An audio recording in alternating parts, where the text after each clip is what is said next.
Welcome. In this video, we are going to look at divergent thinking. So what is divergent thinking? Well, first, let us break down the term divergent. Divergent can be defined as to develop in different directions. So if we add in thinking, which is using your brain, and add to that a design problem, then we can safely assume in this instance that divergent thinking equals developing ideas by exploring design problems in multiple directions whilst using your brain to do so. Just think at this stage, all we're really looking at is trying to take the ideas that are trapped in our heads and get them out onto paper without too much concern if the ideas are good or bad and without taking up too much of our time. So now let us look at some divergent thinking examples. Here is a list of just a few. We have concept maps, design personalities, random words, word lists, the idea box, and the Russian doll technique. In this particular video, we are just going to focus on 3 techniques, and those techniques that we are going to focus on are concept maps, word lists, and the idea box. So beginning with concept maps. Concept maps are a basic form of brainstorming. You can start with the main idea in the middle of a page and branch out from there. You can explore the problem or situation as far as you can to both analyse the need, want or opportunity and explore all the possible ways that the problem could be looked at or solved. So we identify the main idea, from there we branch off into any related subtopics that spring to mind. These topics could include identifying who the stakeholder in the design is, whether the problem is based on a need, want or opportunity.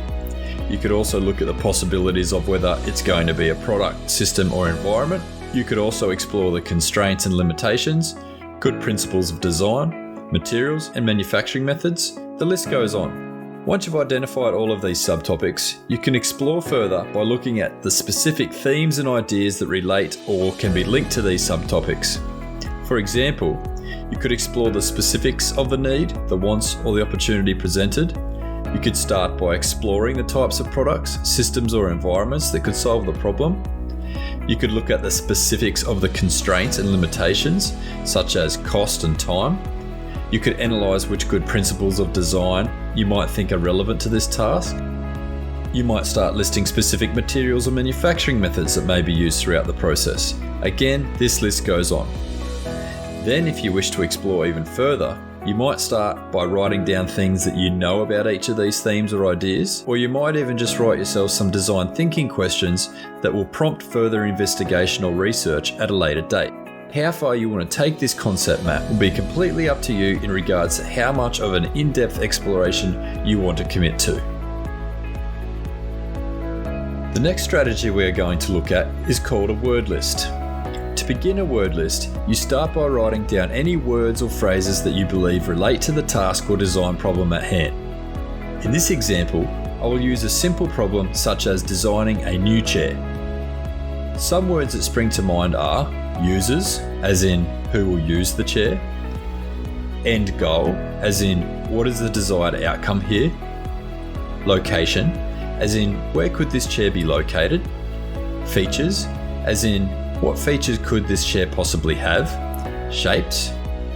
What shape could this new chair take on? And sizes. What size is this chair going to be? Again, this is just a very simple example to explain how this strategy works. Once you've written down all the key words or phrases you can think of, you then need to expand on these words, creating a list of other words that you can associate with the first. For example, under users, I might look at who the primary, secondary, and other users may be. Under the end goal, I might look at do I want a new chair, do I want something different, functional, and/or aesthetic. Under location, I might look at whether this chair could be situated in the dining room, living room, or at a breakfast bar. Under features, I could look at what this chair may require, such as a seat, footrest, or height adjustment option. In shapes, I could suggest that the chair could be circular, square, or organic, or a solid one. And lastly, I could explore if this chair could be small, medium, or large under the sizes. Once we have expanded this list, we need to explore these words even further. For example, I could look at who the primary user will be, Will they have family members or visitors that wish to use this chair? In terms of the end goal, by making it new, could this chair be innovative in some way? Could it be comfortable or eye-catching? In terms of this chair's location, could it be movable? When looking at the seat, what are some materials I could use? What about the height adjustment? Could it be hydraulic, pneumatic, or incorporate struts of some sort? If I make the shape circular or square, is that too traditional? What about if I use fiberglass or carbon fibre? Would I need to reinforce that? If the chair was small in size, would that make it easy to move and lightweight? If it were larger, would the chair be too heavy? Now that you've explored these words further, you can continue by identifying keywords that may inspire some ideation sketching. For example, if we look at the terms innovative, comfortable, eye-catching, I could start looking at maybe what styles and colours might make sense. If I look at it in terms of lightweight and carbon fibre as a material, I might start seeing links to other ideas, such as the chair being movable, or that the organic shape might be comfortable, or that to achieve comfort, I might have to investigate the material which links back to carbon fibre. Again, the possibilities with this strategy are endless, and the sky is the limit in how far you wish to take these words.